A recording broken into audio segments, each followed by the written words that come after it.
Indonesia kini semakin serius dalam upaya mengurangi ketergantungan terhadap negara-negara barat dalam sektor pertahanan. Salah satu langkah strategis yang tengah diambil adalah memperkuat kerjasama dengan Turki, negara yang telah sukses mengembangkan industri pertahanan secara mandiri melalui program Turkifikasi.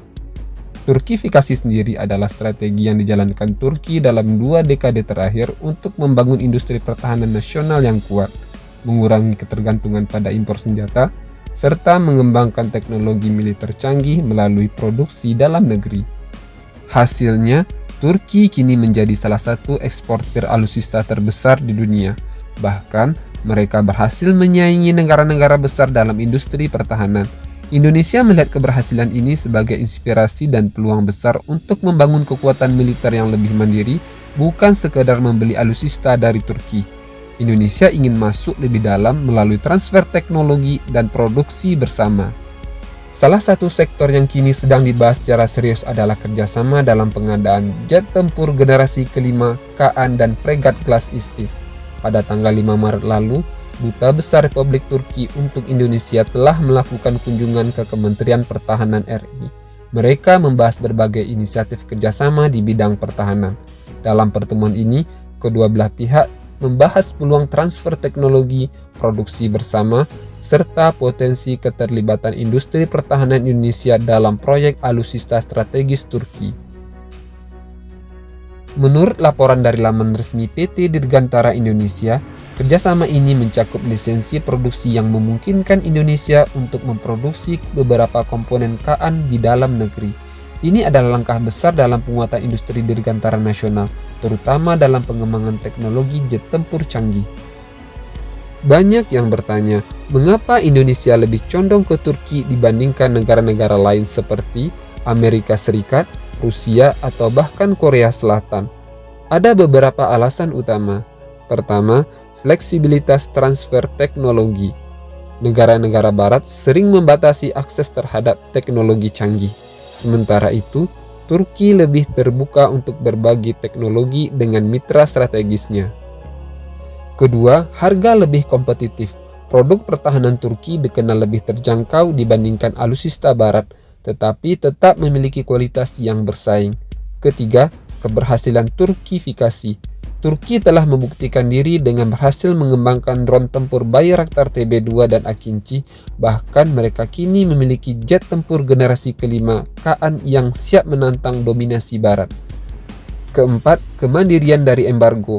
Indonesia pernah mengalami embargo senjata dari barat saat krisis Timur Timur.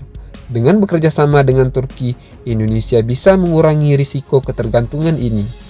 Salah satu proyek terbesar dalam kerjasama ini adalah kemungkinan partisipasi Indonesia dalam pengembangan jet tempur generasi kelima Turki, Kaan. Indonesia sebelumnya telah terlibat dalam proyek KF-21 Boromai bersama Korea Selatan.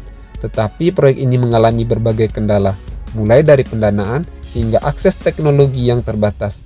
Sebagai perbandingan, Turki menawarkan kesempatan lebih besar bagi Indonesia, khususnya dalam hal transfer teknologi dan produksi bersama.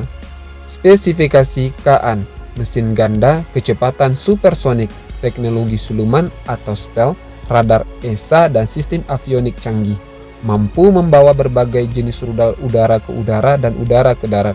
Jika Indonesia berhasil masuk dalam proyek ini, kita bisa mendapatkan keuntungan besar dalam pengembangan teknologi kedirgantaraan nasional. Apalagi Indonesia memiliki PT Dirgantara Indonesia atau PTDI yang bisa menjadi mitra strategis dalam proses produksi. Laporan dari PTDI menegaskan bahwa kemungkinan lisensi produksi Kaan di Indonesia sedang dalam tahap pembahasan lebih lanjut. Ini akan membuka peluang besar bagi Indonesia untuk mengembangkan teknologi pesawat tempur generasi baru secara lebih mandiri. Di sektor maritim, Indonesia juga mempertimbangkan untuk mengakuisisi fregat Glass Istif, sebuah kapal perang canggih yang dikembangkan oleh Turki. Fregat ini didesain dengan teknologi suluman, persenjataan canggih, serta sistem peperangan elektronik modern.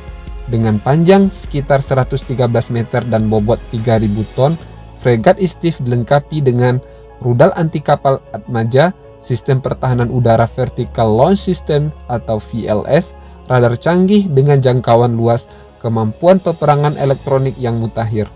Jika Indonesia jadi membeli dan memproduksi fregat ini bersama Turki, maka kekuatan armada TNI AL akan meningkat drastis.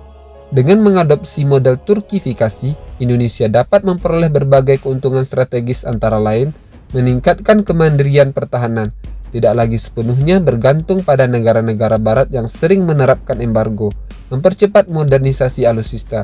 Dengan kerjasama teknologi, Indonesia bisa mempercepat pengembangan sistem pertahanan modern tanpa harus memulai semuanya dari nol, memperkuat industri pertahanan nasional. Dengan keterlibatan PT Pindad, PT Dirgantara Indonesia, dan PT PAL, Indonesia bisa memperkuat ekosistem pertahanan dalam negeri dan membuka peluang ekspor di masa depan, meningkatkan posisi geopolitik Indonesia. Dengan membangun aliansi strategis dengan Turki, Indonesia bisa memiliki lebih banyak opsi dalam diplomasi pertahanan global. Kerjasama antara Indonesia dan Turki bukan sekedar transaksi jual beli alutsista, tetapi lebih pada upaya membangun kemandirian pertahanan nasional. Saat ini, diskusi antara pemerintah Indonesia dan Turki terus berlanjut. Jika kesepakatan final tercapai, kita bisa melihat perubahan besar dalam strategi pertahanan Indonesia dalam dekade mendatang. Bagaimana menurut kalian? Apakah strategi ini merupakan langkah yang tepat bagi Indonesia? Silahkan tinggalkan pendapat kalian di kolom komentar. Jangan lupa like, share, dan subscribe agar tidak ketinggalan update terbaru seputar dunia pertahanan.